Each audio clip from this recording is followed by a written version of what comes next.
Hello and welcome back. This is Mystic Games. We're going to be talking the Storm Talisman today. If you guys want to see my overall list, I did make one, but now I'm going through each talisman. I think it's relevant to go through each talisman because talismans play differently. The Storm Talisman's all about rotation, and therefore they work, these are the Chimera that you get the option of getting in there, and they are built around a rotation gameplay. I rated a lot of these pretty weak in... I shouldn't say it. There's a couple of them I rated pretty decent, but I rated them generally not, I would say, as good as others because I tend to like to play with one static leader, but this talisman doesn't really allow that as well, and therefore you have to adjust to what the talisman allows. So we're going to go over what I think about each of the Chimera here and how they play in rotation. So as I said, he was in the Warrior Dice. Armandoro was in the Warrior Dice as well. As of right now, I'm going to leave him in B. I think he's a leader slash... he's one of the ones that you'll either use as like a leader slash a rotator Chimera. Decent damage, decent health. I'm not going to say much more about him. Pretty much when he enters lead, he deals damage. So he's good for the dice, for the Storm Talisman. He is a solid leader. He may go up higher based on what I get out of here, but there is not a specific leader per se for this dice. They tend to want to be rotated. So you're generally going to probably want 1 to 2 kind of leadery guys and the one that's more of a buffer. You're also going to generally go for 2 movement dice with this build, if not more. Next we're going to talk about Lutrish. Lutrish, when he exits leads, he gives the new leader strength for the rest of the turn. This is very solid. I'm going to put him in, honestly for this, he's probably S tier for rotation because 4 attack is really solid. If you, say you have him in your leadership slot, you move Armandoro into it, he gets the attack damage buff and then slams into the target across from him for free for, probably 9 to 10 damage. Lutrish is just awesome. He has good health and good damage. So even just as a base Chimera, he's really strong and can be used as a fighter and as a leader. And then if you increase his int, he just buffs everybody else up too. Just makes him really good. Next we're going to talk Hydranath. Hydranath is again, it's kind of, they don't really have leaders in here because obviously you're rotating a lot, but when he exits lead, he deals damage 3 times. So whatever his strength is, he has a chance to hit 3 times in a row on exit. He's very strong for rotation. I'm going to put him in A up for this. I think I normally put him in B because he's situational, but in this actual talisman, he's probably an A tier. Buff up his a strength and put him in leadership to start, and then just rotate him out immediately, and he will deal probably a ton of damage for you. Next is Sivendell. If he's not at full health, he gains focus when he enters lead, so you rotate him out, rotate him back in. He has a decent amount of health. He pretty much is about the same as Armandoro. The difference between him and Armandoro is I feel like he is meant to be a leadership attacking slot. He is literally rotated out to get his buff back and then to go back into the leadership slot. It's just extra work though. I would actually put him under Armandoro because Armandoro hits automatically as he enters and leaves, so you're always going to get it, whereas he needs attacks to actually strike. I think there are better options. I actually think even this or Armandoro would be better than him as the one that you're generally going to use as an attacker. It's a weird ability, I would say, and his stats aren't really that great either. But he's a B. He's not bad by any means. What Nuits does is every time you rotate, there's a small chance to give the leader focus. I'm actually going to put him in A. The iridescent version is way better because it goes up to 50% chance, which is just insane. But a 30% chance to give focus to the leader on rotation is pretty strong when your deck's about rotating, because you should be rotating a lot. So I'm actually going to put him up here. He is more of a support. Like, this is somebody that you would rotate, but you don't want to rotate them into the leadership spot. Normally you want them to just be in the background as part of rotation to buff the others. So this is a good example of probably the first, like, non-leadership rotation Chimera in this build, because most of them are built to kind of still fight, whereas I feel like Nuit is okay in that, but its sole purpose is just to try to buff up the leader slot. Next you have Abel. On rotation, it grants 1 into the rest of its team. I'm actually going to put him in C. Even though you're rotating and you're trying to increase int, he is very specific. Like, you need to have, like, him to buff. Really, he's like the one that you would buff with this so far. He would get buffed by it as well, I believe. I don't think anyone else really does. He would. And he might. I think there's like a couple guys that he can actually buff, but there's not many. So he's very situational. If you have like Lutrish and you want to use him as a back, as a rotation buffer, he can do that job for Lutrish. The issue with Lutrish is his ability is not permanent, it's only temporary, so it's a weird thing to buff him up for the battle, and then, he's only going to get to use it so much. But, I could see a combo like that working. The issue is, he's not really going to do anything on his own. He needs someone to buff. That's why I'm putting him in C tier. Ordo Dragon is every time you rotate, there's a 50% chance to inflict 2 burn. This 2 burn can be increased by intellect upgrades. He is solid. He's definitely a background rotation. He's not really, made for the leadership slot, even though, he can be used there in the rotation. His main buff is to just move him around and try to start things on fire. The issue is it's a random opponent, and the fact that it's not guaranteed. I'm actually going to put him in C tier. He tends to fail me. Like, he just doesn't even get the burn. I literally rotated my team like 3 to 4 times in one turn. I think he burned once, and I about lost it. And that happened to me multiple times. There's just generally going to be better options. Things that are more guaranteed, I tend to like more than things that are not guaranteed. That's all I'm going to say. So, speaking of that, we have Bakamu. Whenever he enters or exits lead, he has a 25% chance to sleep. This never works for me. It works against me every time. I think this guy slept me like 3 times in a row before, and I about, lost my mind. But I'm putting him in C tier. Personally, I don't like him. Again, like, it's good for, like, clash. So, like, you move him out of lead. If the enemy gets clash dice, and then he puts the leader to sleep, that's great, because then you can hit the clash button, and it won't hit because he's asleep, and then you'll hit him and wake him up. But it's just not that good. It's just so random, and it's just not that good. This guy is called Baramaze, and he's probably S tier for this. So he has solid health, solid strength. He has 4 mana, and his spell rotates the team in a random direction. It's just an extra. It's an extra rotation in a talisman that's all about rotating. So he's S tier. He can also be used as a leader. He can be used not as a leader. He's solid. He's a solid Chimera, just as everything he does. I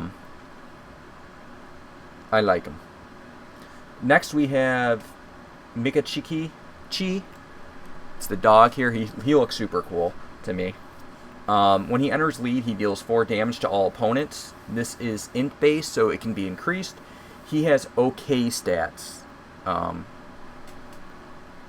The issue is his rotation ability is so powerful. You can get it up pretty high, and it makes it pretty good. If you can rotate him in like 2-3 times, you can almost clear the enemy team. I'm going to put him up to A tier because I think he has a lot of potential. I've gotten him pretty high in damage before, and he was not even my main attack. I was moving around just to deal extra damage, because the AoE to everybody just taking a ton of damage is pretty decent. I don't think he's S tier. but I do think he has his usage. Again, this is one of those guys that, you know, if you have him and if you get this guy and you increase both their ints, can be very strong. That being said, I do think he's A tier. I would put him more of an attacker slot too than I would put in support, but technically he's kind of both. As I said, a lot of them in this are both. You have a very few that are one or the other. So then you have Origoru. He's also S. He has a spell that he can cast 3 times per battle that rotates an enemy into the leader slot. That's just a solid rotation in. And you get to choose. So I'd actually put him higher than Baramizi. He gives you control. Control's awesome. Hemperkamp is super good. No health. Okay attack, but when he exits lead, he gives Leech. Leech is super strong. It's guaranteed. It's A tier for support. The issue is you have to put him in the lead and then get him out because he's so fragile, he'll probably die. But if you have a solid attacker to work with him, he can be really good.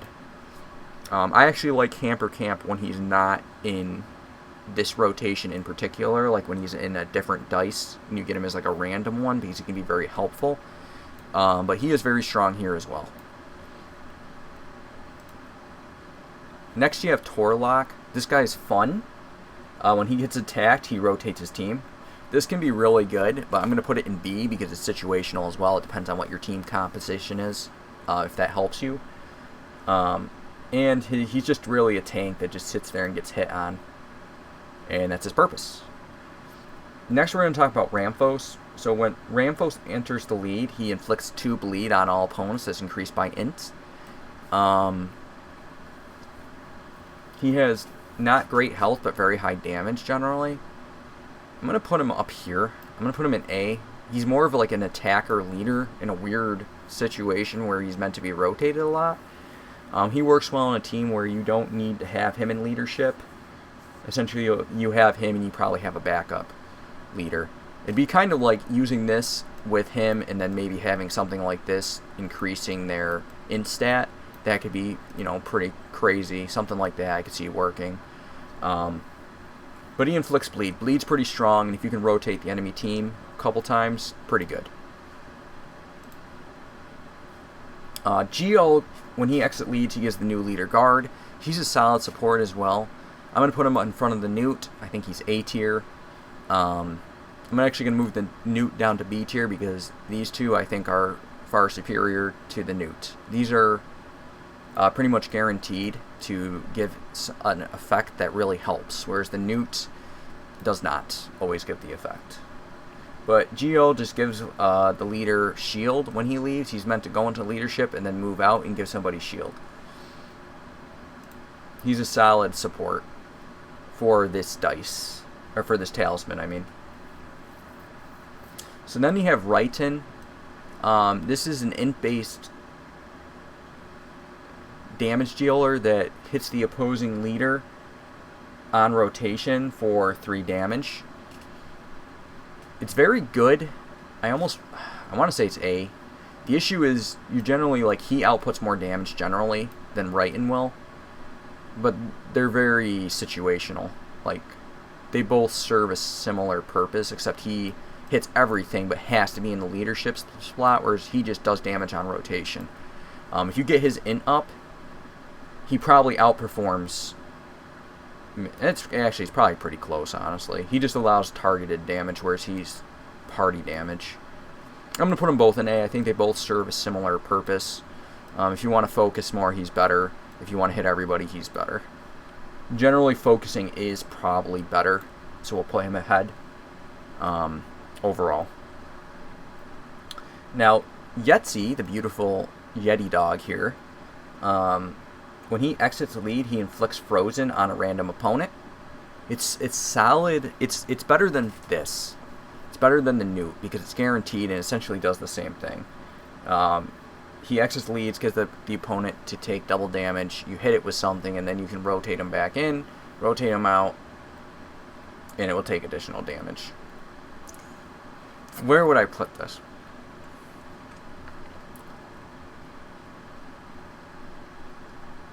I think this is probably A tier.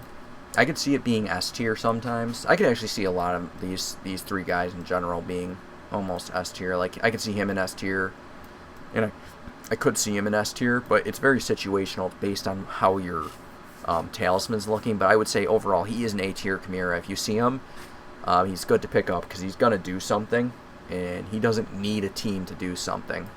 He actually is probably weaker because he requires a solid attacker generally to be more useful. And last but certainly not least for this dice is Galvin. What he does is he gives 1 strength for the rest of the battle, once per turn, based on int, during a rotation. It doesn't increase his own damage. I should put that in there. It only increases its allies' damage for 1 strength for the rest of the battle. Still, it's super strong. Rotate, because if you're rotating 2 times, that's 2 strength. You know, well, it's not per rotation. I'm sorry. It's 1 per turn. Once you get his int up though, his int is just insane. You could actually probably pair him with this, and it would be nuts. I would actually say, like, if you get this guy, like, as your first Chimera, and you got him for your second, I would actually say that's probably a pretty solid team. Then you just need somebody that you're actually trying to buff up that's good. And they could probably do something there. Although, again, he's really just, at that point, you're using him to strengthen this guy, which is a weird situation, because you could probably just get something like this that works better with him. But I could see some, int focused where you kind of have him, maybe something like this or this, and then you have him buffing those two as you rotate them around. I could see something like that. Anyways, very strong. I'm going to put him in S tier for this deck. He's probably right under Lutrish. They kind of serve the same purpose. The only difference is he stacks per turn, whereas Lutrish is once per turn, so he like gives his buff and then it goes away after the turn ends, whereas his is a permanent buff. So even though his gives more, if you're able to get his int up, super powerful. Like, if you give this guy like 4 int, let's just say, that means he has 5 every time you hit the rotation button, 5 plus to attack to all his allies. That's just brokenly strong. I would actually arguably say that Lutrish is probably better in the general sense, but he's better overall. Like, late game, he's probably better than Lutrish. Early game, Lutrish is probably better. Anyways, that is my Storm Talisman guide for you guys. If you're having a hard time with the Storm Talisman, I hope this helps you a little bit. As long as you don't get these 3 right off the bat, you should be fine. Because that'd be really bad luck if the first 3 shrines you open is one of, these are your 3 options. Otherwise, all the rest of them are solid. I don't think anyone's really, really horrible here. They just need to be rotated. That's how the deck works. I call it a deck, sorry. It's how the team works. So you need to be good at rotating. If you're not good at rotating, not the best. I'm not a big fan of rotation in this game. I like a nice solid leader, and therefore the Storm Talisman is probably one of my least favorite dice, but I do use it every once in a while because it is different. Anyways, I hope you guys enjoyed the tier list. I will be bringing you the last 2 Talismans, and then I'm probably done with Dicefolk. I'm probably moving on to a different variety game. So, we shall see where we go from here. Alright, see you guys soon. Later.